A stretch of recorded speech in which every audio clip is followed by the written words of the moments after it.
자, 조국 서울대 로스쿨 교수가 법학전문대학원이죠. 민정수석으로 내정되었다. 그래서 비검찰 출신의 원칙적인 개혁주의자다. 지금 그렇게 이야기를 하고 있습니다. 자, 이 사람은 항상 정치권 주변에서 회의를 통해서 훈수를 하고 또 그때 정치적인 발언을 아마 학교에 논문을 쓰고 지금 뭐 표절 이야기를 하는 사람도 있지만 저는 그 부분은 집중적으로 이야기하는 사람이 있으니 말하지 않겠습니다.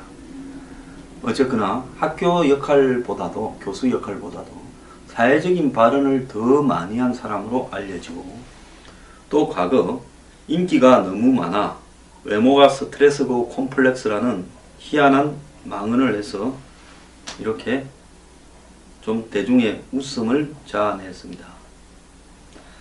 학교 다닐 때 초코파이나 우유 같은 게 도서관 책상에 쌓였다. 대학에 들어가니까 대시하는 여자들이 너무 많았다. 느낌이 이상해서 보면 쪽지가 책상 위에 쌓여있고 여차하면 바람둥이 소리를 듣겠다. 이렇게 이야기를 했습니다. 자, 이 사람이 2012년 대선 즈음에는 본격적으로 문재인 당시 후보를 편들고 나오면서 아예 그냥 정치가 주업이 되다시피 했고 또 지난 이 문재인 대표가 이 당 대표를 할 때 2015년입니까? 보궐선거에 대표가 되자마자 패배해서 안철수 등 비주류 진영이 비판을 하니까 혁신위원회를 만들었을 때 당시 새정치연합 혁신위원으로 들어가서 문재인 대표를 옹호하기 위한 전선의 일선에 나섰고 이번 대선에서도 맹렬하게 문재인 후보를 당선시키기 위해서 노력했습니다. 저는 여기까지가 나쁘다라고 보지는 않습니다. 자, 그런데 이 사람이 과거에 폴리페스에 대한 논쟁을 촉발시킨 사람입니다. 저는 이 조국이야말로 폴리페스의 대표적 인물이라고 생각합니다. 저는 자유한국당을 지지하는 교수든 안철수 국민의당을 지지하든 바른정당을 지지하든 현직 교수로서 정치판에 드나들면서 신분 상승을 노리는 숱한 사람들을 목격했고 그들을 결코 좋게 보지 않습니다. 교수라면 연구만 해도 시간이 부족하고 애들 가르치기에도 학생 지도하기에도 시간이 부족할 건데 학교에서 일주일에 고작 한 9시간, 10시간 정도 최대로 가르치고 어떤 사람은 그것도 안 가르치더만요. 보직이 올라가면. 그 다음에 나머지 활동은 학교 밖에서 정치권에 끈을 대고 사회이사에 줄을 대고 각종 세미나 강연 다니면서 돈을 축적하고 논문은 쓰지 않고 연구하고는 거리가 멀며 학생들이 어찌 되든 말든 자기 일은 아니다. 이런 교수들을 너무 많이 봤습니다. 이번 대선에서도 각 캠프에 특히 될 만한 사람한테는 한 분야에도 수백 명의 교수들이 줄을 서는 모습을 보면서 이렇게 폴리페시어들이 넘쳐나는 대한민국 사회가 옳은가에 대해서 뉴스 브리핑에서 지적하기도 했습니다. 자, 교수가 정치 참여하는 데는 몇 가지 이유가 있다고 제가 2011년 10월 31일 썩은 대학 체제에 기생하는 폴리페시와 그 폴리페시 때문에 피해를 보는 학생이 빠진 이런 폴리페시 논란에 대해서 비판하는 글을 쓴 바 있습니다. 자, 교수가 왜 정치 참여하느냐? 교수는 변호사나 법조인 등과 마찬가지로 한국 사회에서 아주 하이 퀄리티, 높은 질의 자격을 갖춘 전문 직업인으로 인정해주는 집단입니다. 오는 학벌과 신분사회에서 교수는 조선시대에 마치 무슨 대제학급으로 사회에서 대우를 받고 있습니다. 교수는 둘째 시간이 너무 남습니다. 실제 연구를 하는 교수라면 시간이 모자라서 죽을 지경인데 한 학기에 주당 6시간에서 9시간 강의를 하고 어떤 교수는 이조차도 하지 않습니다. 학과장 되고 뭐 되고 정교수 되고 하면 강의 시간이 점점 줄어듭니다. 자, 노동시간은 이렇게 짧고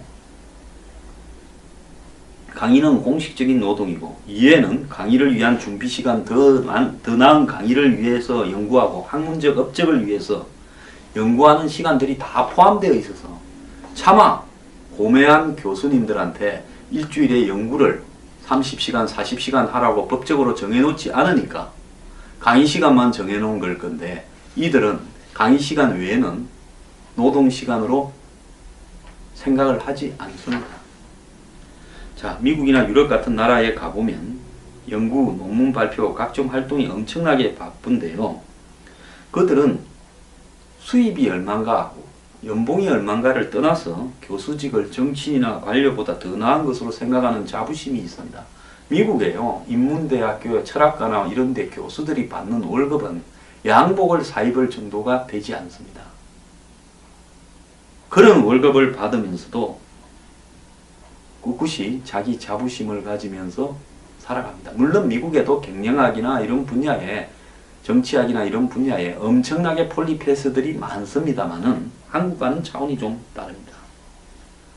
그런데 한국의 교수들은 연구는 안 하고 시간이 너무 남아 돌아서 그 남는 시간에 정치판에 기웃대면서 신분 상승을 꿈꾸고 있고, 저도 대학원을 다니다가 하도 썩어 빠져서 더러워서 박사하는 것을 한국에서 포기하고 유학을 갈까 하다가 치워버렸습니다. 자, 교수가 당연히 해야 될 학생들 관리에 들어가는 시간과 비용은 전부 조교들이나 학생들의 노동을 무임으로, 사실상 무임으로 착취하면서 그 시간에 자기는 정치판에 기웃대는 겁니다. 교수는 세 번째, 집안이 살만해야 할 수 있는 직업입니다.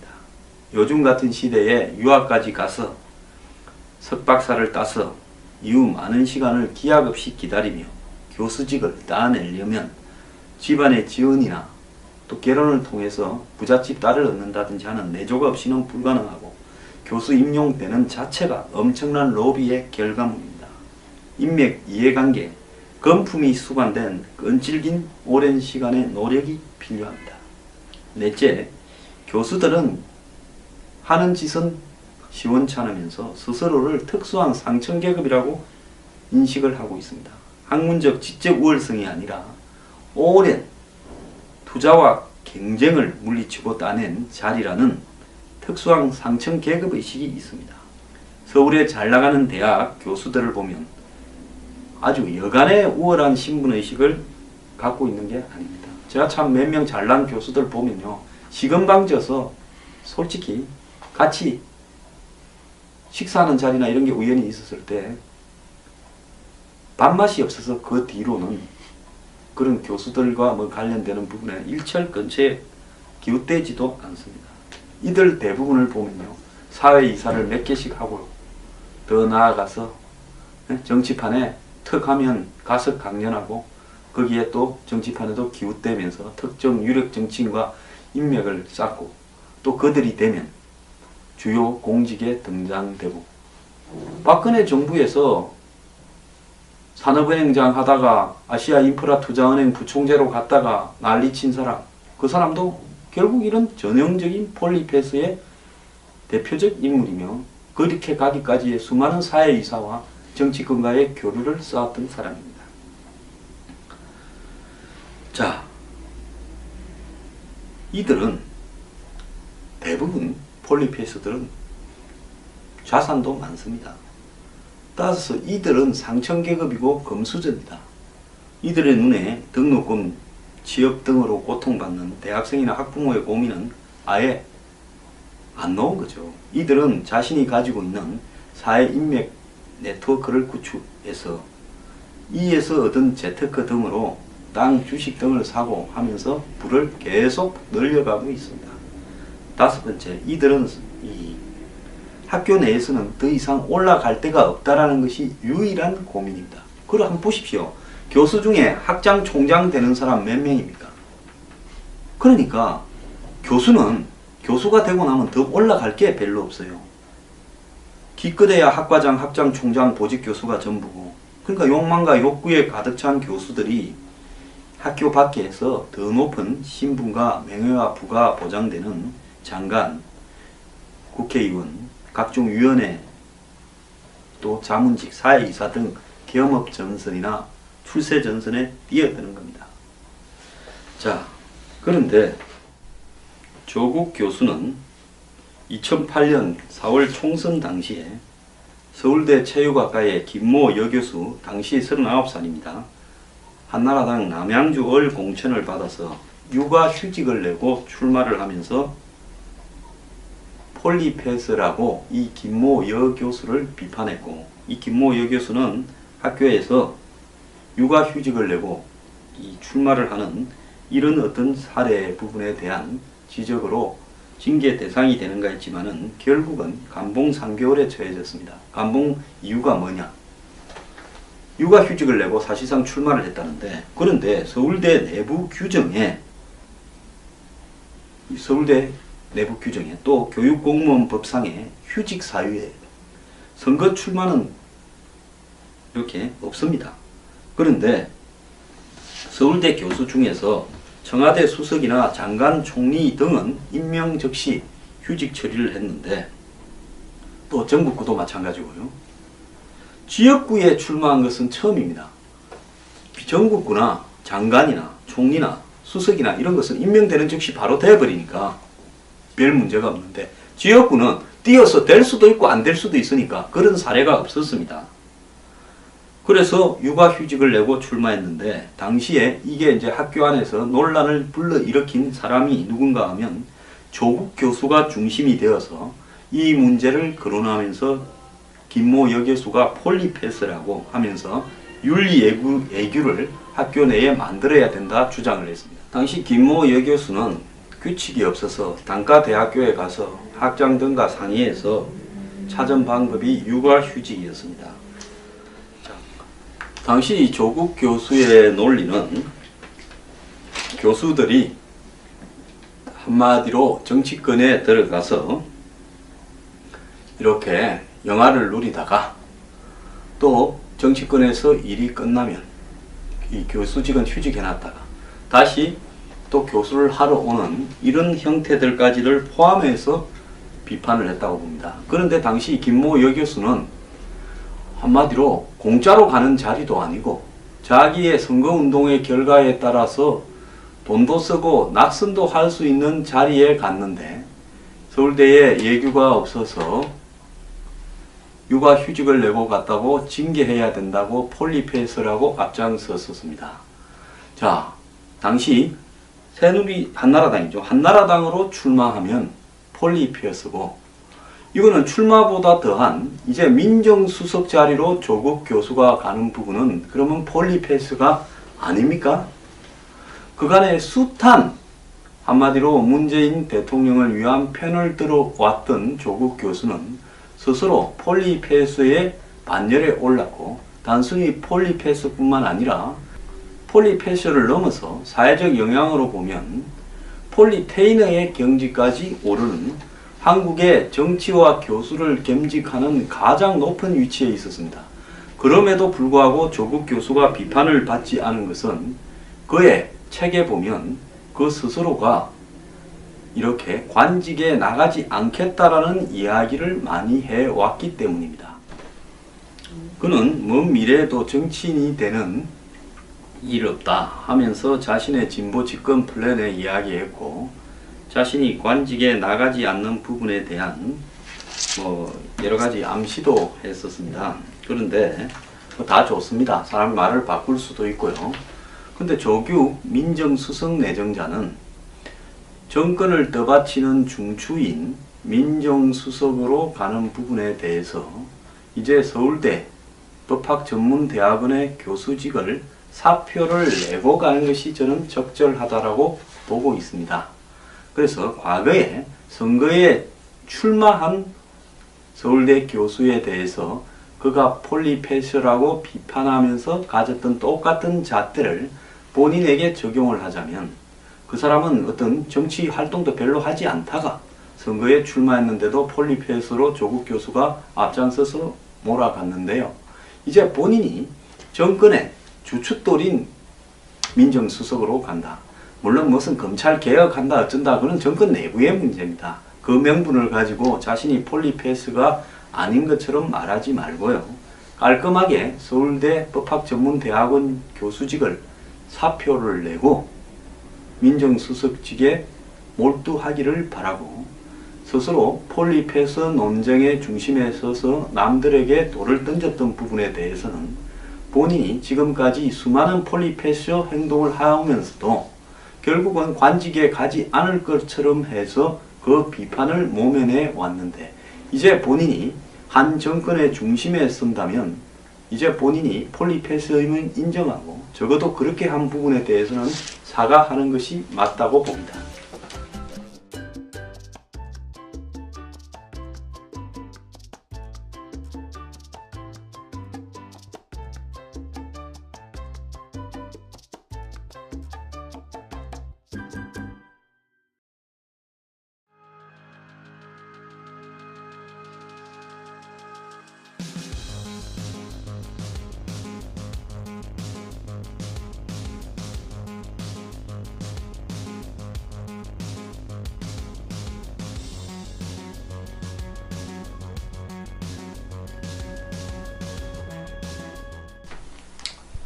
자, 조국 서울대 로스쿨 교수가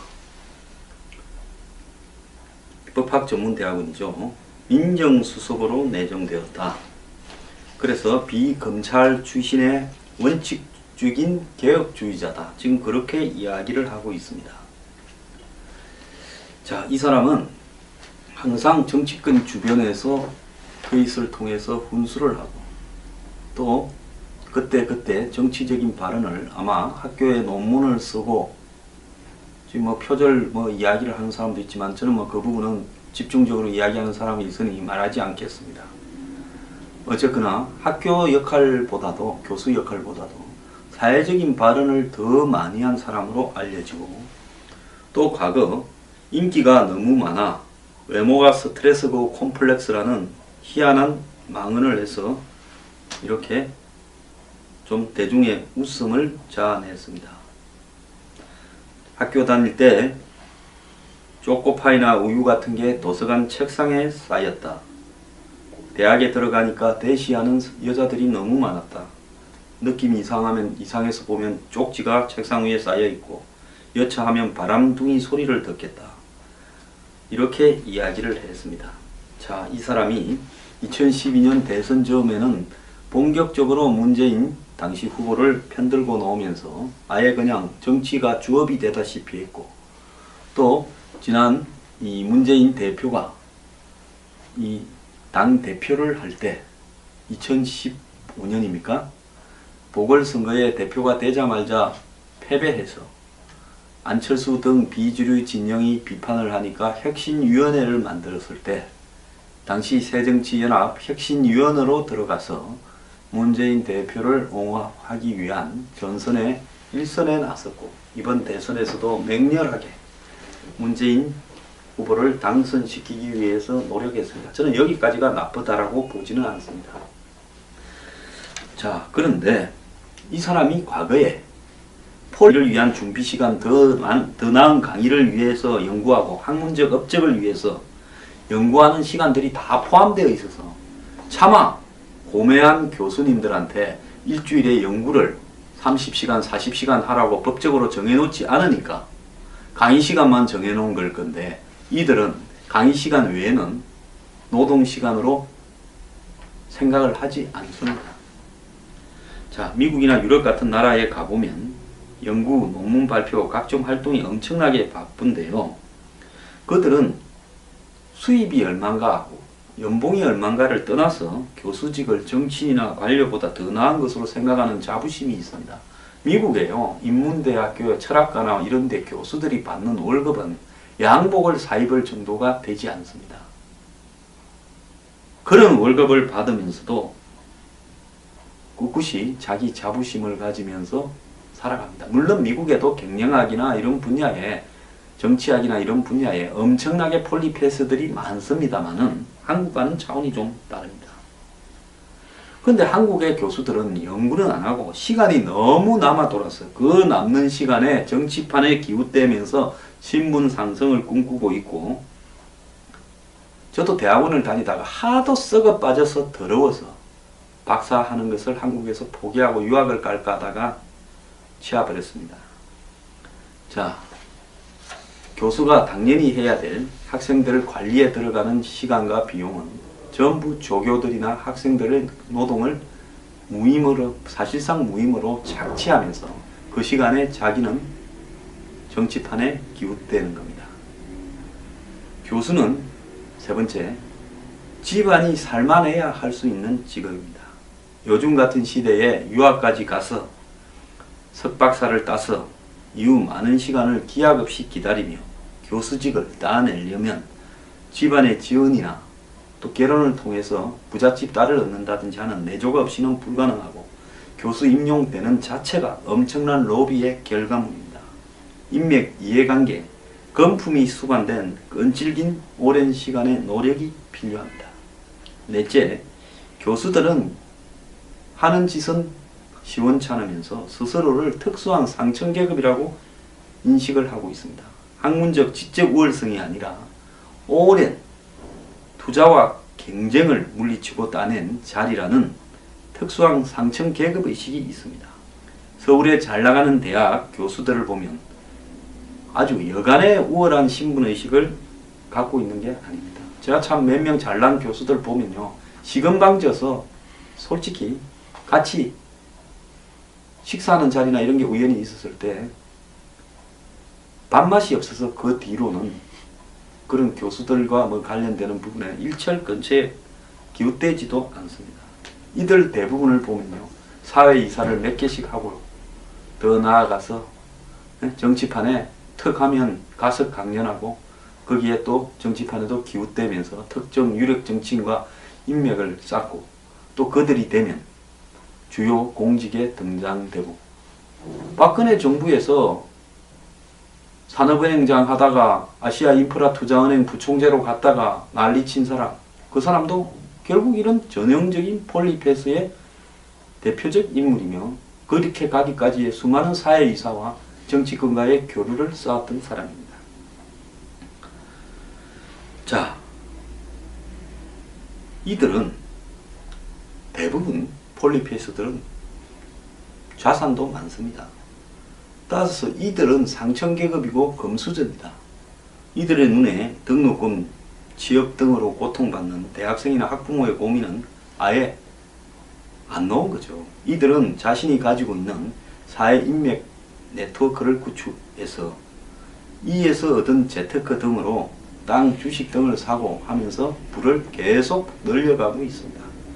다섯 번째, 이들은 이 학교 내에서는 더 이상 올라갈 데가 없다라는 것이 유일한 고민입니다. 그걸 한번 보십시오. 교수 중에 학장, 총장 되는 사람 몇 명입니까? 그러니까 교수는 교수가 되고 나면 더 올라갈 게 별로 없어요. 기껏해야 학과장, 학장, 총장, 보직 교수가 전부고, 그러니까 욕망과 욕구에 가득 찬 교수들이 학교 밖에서 더 높은 신분과 명예와 부가 보장되는 장관, 국회의원, 각종 위원회, 또 자문직, 사회이사 등 겸업 전선이나 출세 전선에 뛰어드는 겁니다. 자, 그런데 조국 교수는 2008년 4월 총선 당시에 서울대 체육학과의 김모 여교수, 당시 39살입니다. 한나라당 남양주 을 공천을 받아서 육아휴직을 내고 출마를 하면서 폴리페스라고 이 김모 여교수를 비판했고, 이 김모 여교수는 학교에서 육아휴직을 내고 이 출마를 하는 이런 어떤 사례 부분에 대한 지적으로 징계 대상이 되는가 했지만은 결국은 감봉 3개월에 처해졌습니다. 감봉 이유가 뭐냐? 육아휴직을 내고 사실상 출마를 했다는데, 그런데 서울대 내부 규정에 또 교육공무원법상의 휴직 사유에 선거 출마는 이렇게 없습니다. 그런데 서울대 교수 중에서 청와대 수석이나 장관, 총리 등은 임명 즉시 휴직 처리를 했는데, 또 전국구도 마찬가지고요. 지역구에 출마한 것은 처음입니다. 전국구나 장관이나 총리나 수석이나 이런 것은 임명되는 즉시 바로 돼버리니까 별 문제가 없는데, 지역구는 띄어서 될 수도 있고 안 될 수도 있으니까 그런 사례가 없었습니다. 그래서 육아휴직을 내고 출마했는데, 당시에 이게 이제 학교 안에서 논란을 불러일으킨 사람이 누군가 하면 조국 교수가 중심이 되어서 이 문제를 거론하면서 김모 여교수가 폴리패스라고 하면서 윤리예규를 학교 내에 만들어야 된다 주장을 했습니다. 당시 김모 여교수는 규칙이 없어서 단과대학교에 가서 학장 등과 상의해서 찾은 방법이 육아휴직이었습니다. 당시 조국 교수의 논리는 교수들이 한마디로 정치권에 들어가서 이렇게 영화를 누리다가 또 정치권에서 일이 끝나면 이 교수직은 휴직해놨다가 다시 또 교수를 하러 오는 이런 형태들까지를 포함해서 비판을 했다고 봅니다. 그런데 당시 김모 여교수는 한마디로 공짜로 가는 자리도 아니고 자기의 선거운동의 결과에 따라서 돈도 쓰고 낙선도 할 수 있는 자리에 갔는데 서울대에 예규가 없어서 육아휴직을 내고 갔다고 징계해야 된다고 폴리패스라고 앞장섰습니다. 자, 당시 새누리 한나라당이죠. 한나라당으로 출마하면 폴리패스고, 이거는 출마보다 더한 폴리패스에 대한 논쟁을 촉발시킨 사람입니다. 저는 이 조국이야말로 폴리패스의 대표적 인물이라고 생각합니다. 저는 자유한국당을 지지하는 교수든 안철수 국민의당을 지지하든 바른정당을 지지하든 현직 교수로서 정치판에 드나들면서 신분 상승을 노리는 숱한 사람들을 목격했고 그들을 결코 좋게 보지 않습니다. 교수라면 연구만 해도 시간이 부족하고 애들 가르치기에도 학생 지도하기에도 시간이 부족할 건데 학교에서 일주일에 고작 한 9시간, 10시간 정도 최대로 가르치고 어떤 사람은 그것도 안 가르치더만요. 보직이 올라가면. 그 다음에 나머지 활동은 학교 밖에서 정치권에 끈을 대고 사회이사에 줄을 대고 각종 세미나 강연 다니면서 돈을 축적하고 논문은 쓰지 않고 연구하고는 거리가 멀며 학생들이 어찌 되든 말든 자기 일은 아니다. 이런 교수들을 너무 많이 봤습니다. 이번 대선에서도 각 캠프에 특히 될 만한 사람한테는 한 분야에도 수백 명의 교수들이 줄을 서는 모습을 보면서 이렇게 폴리패스들이 넘쳐나는 대한민국 사회가 옳은가에 대해서 뉴스 브리핑에서 지적하기도 했습니다. 자, 교수가 정치 참여하는 데는 몇 가지 이유가 있다고 제가 2011년 10월 31일 썩은 대학 체제에 기생하는 폴리패스와 그 폴리패스 때문에 피해를 보는 학생이 빠진 이런 폴리패스 논란에 대해서 비판하는 글을 쓴 바 있습니다. 자, 교수가 왜 정치 참여하느냐? 교수는 변호사나 법조인 등과 마찬가지로 한국 사회에서 아주 하이 퀄리티, 높은 질의 자격을 갖춘 전문 직업인으로 인정해주는 집단입니다. 오는 학벌과 신분사회에서 교수는 조선시대에 마치 무슨 대제학급으로 사회에서 대우를 받고 있습니다. 교수는 둘째 시간이 너무 남습니다. 실제 연구를 하는 교수라면 시간이 모자라서 죽을 지경인데 한 학기에 주당 6시간에서 9시간 강의를 하고 어떤 교수는 이조차도 하지 않습니다. 학과장 되고 뭐 되고 정교수 되고 하면 강의 시간이 점점 줄어듭니다. 자, 노동시간은 이렇게 짧고 강의는 공식적인 노동이고 이해는 강의